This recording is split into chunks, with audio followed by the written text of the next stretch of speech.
आइएगा इस वीडियो में समझने वाले हैं फ्यूचर परफेक्ट कंटीन्यूअस टेंस का अफर्मेटिव सेंटेंस।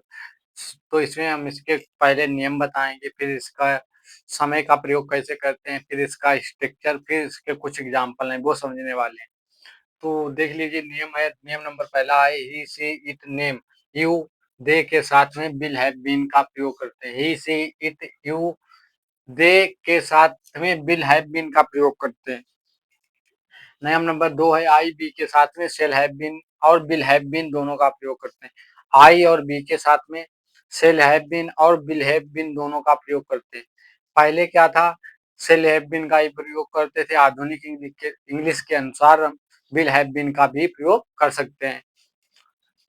नियम नंबर थर्ड है वर्ब की फर्स्ट फॉर्म के साथ में आईएनजी जोड़ देते हैं, और जो वर्ब की फर्स्ट फॉर्म होती है उसके साथ में आईएनजी जोड़ देते हैं। क्या करते हैं? आईएनजी जोड़ देते हैं। समय के लिए, अब देखिएगा, समय के लिए निश्चित समय के लिए सिंस का प्रयोग करते हैं। क्या किसका प्रयोग करते हैं? सिंस का प्रयोग। और अनिश्चित समय के लिए फोर का प्रयोग करते हैं, और अनिश्चित समय के लिए किसका प्रयोग करेंगे? फोर का। तो सिंस का प्रयोग किसके किसके साथ करेंगे? देखिएगा, मॉर्निंग हो गया। सिंस का प्रयोग बता दे रहे हैं किसके किसके साथ किया जाता है। मॉर्निंग के साथ सिंस का प्रयोग होगा। नाइट, डेज नेम और मंथ नेम, इन सभी के साथ में किसका प्रयोग होगा? सिंस का प्रयोग होगा। किसका प्रयोग होगा? सिंस का। अब इसका स्ट्रक्चर समझ लीजिएगा।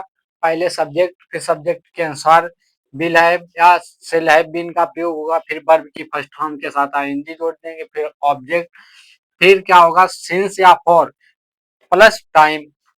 अब क्या है? एग्जाम्पल है। पहला एग्जाम्पल है, वे 2 घंटे से इंतजार कर रहे होंगे। क्या है?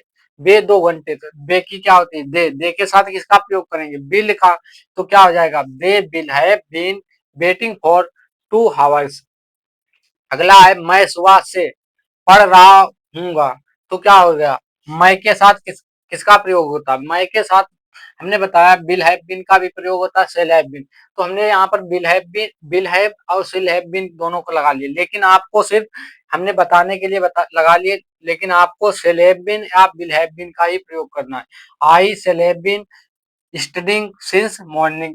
देखिएगा, यहाँ पर सिंस का प्रयोग होगा। क्यों सिंस का? क्योंकि निश्चित समय, यानी सुबह से पढ़ रहा होगा, वह सुबह से किताब पढ़ रही होगी। क्या हो जाएगा? She will have been reading the book since morning.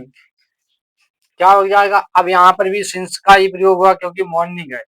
और जहां पर निश्चित समय ना हो, यानी जहां पर ज्ञात ना हो कि हमारा काम कब से शुरू हुआ, वहां पर किसका प्रयोग होगा? फॉर का प्रयोग होगा। अब मिलेंगे नेक्स्ट वीडियो में, समझेंगे निगेटिव सेंटेंस।